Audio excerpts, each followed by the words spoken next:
Street food মানে যে সবসময় রাস্তার পাশে দাঁড়িয়ে খেতে হবে এমন তো কোনো কথা না। মাঝে মাঝে বাসায় থাকা অল্প উপকরণেই তৈরি করা যায় এমন মজার স্ট্রিট ফুড।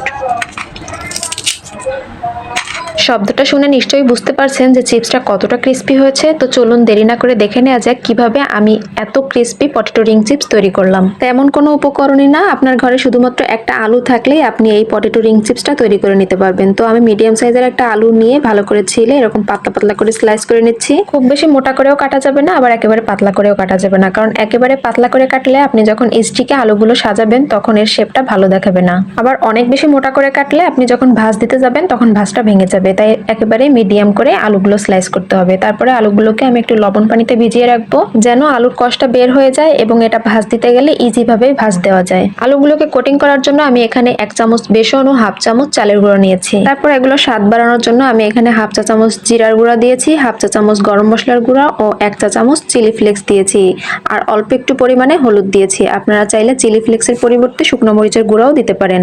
এরপরে সবকিছু একবারে মিক্স করে আমি এখন পানি দিয়ে ভালো করে বেটারটা গুলিয়ে নেব। এক কথায় আলুর চপ বেগুনি তৈরি করার জন্য আমরা যেভাবে একটা বেটার তৈরি করি সেটাই আমি তৈরি করে নিচ্ছি।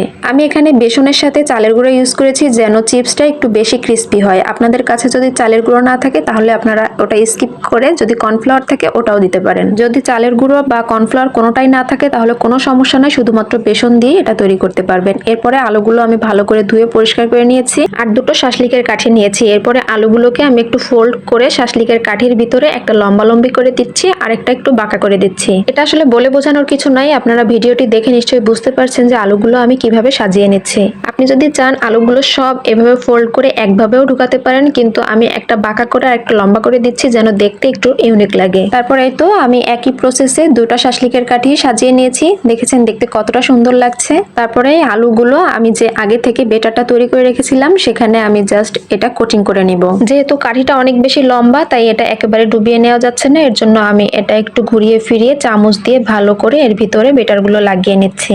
এরপরে আলুগুলো ভালো করে কোটিং করা হয়ে গেলে আমি স্টিক দুটো ভালো করে ভেজে নিব। এই চিপসগুলো বেশি ক্রিস্পি করার জন্য অবশ্যই ডুবো তেলে ভাজতে হয়, কিন্তু আমার স্টিকগুলো যেহেতু অনেক বড় আর ছোট কড়াইতে দিলে আমার স্টিকগুলো ধরবে না, তাই আমি একটু বড় প্যানে দিয়েছি। আর বড় প্যানে যেহেতু দিয়েছি আর এটা যদি আমি এখন ডুবো তেলে ভাজতে যাই তাহলে কমপক্ষে আমার 2 থেকে 3 লিটার তেল এই প্যানের ভিতর ঢালতে হবে, সেটা তো সম্ভব না।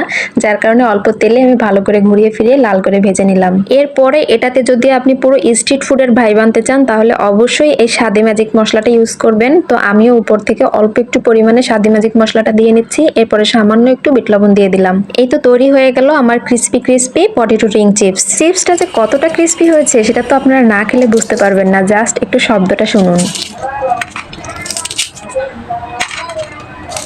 শব্দটা শুনে নিশ্চয়ই বুঝতে পারলেন যে আমার এই পটেটো রিং চিপসটা কতটা ক্রিস্পি হয়েছে। তো আজকের ভিডিওটি এই পর্যন্তই। আল্লাহ হাফিজ।